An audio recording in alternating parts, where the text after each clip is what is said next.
seorang pemimpin yang sentiasa mendengar suara rakyat dan sentiasa memberi perhatian kepada pembangunan yang adil serta seimbang. Yang berhormat, harapan rakyat Kapit adalah jelas.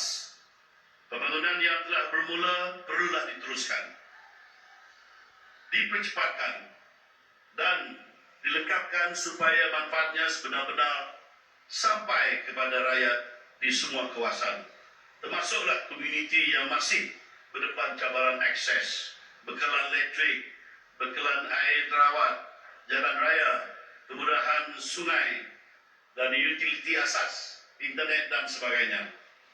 Tuan-tuan dan puan sekalian, bahagian Kapit telah memberi sumbangan besar yang berhormat kepada pembangunan Sarawak selama berdekad-dekad.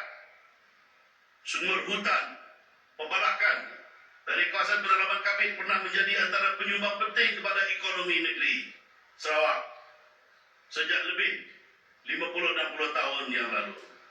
Sumur mineral seperti arang batu juga telah diterokai selama puluhan tahun dari Merit. Hari ini bahagian Kapit terus menyumbang melalui pembangunan hidroelektrik berskala besar seperti Bakun, Murung dan juga akan datang dari Baleh.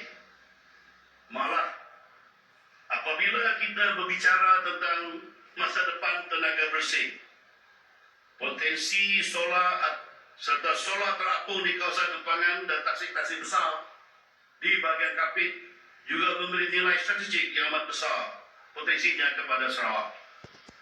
Dan dengan kata lain, Kapit bukan sekadar kawasan menerima ataupun penerima pembangunan.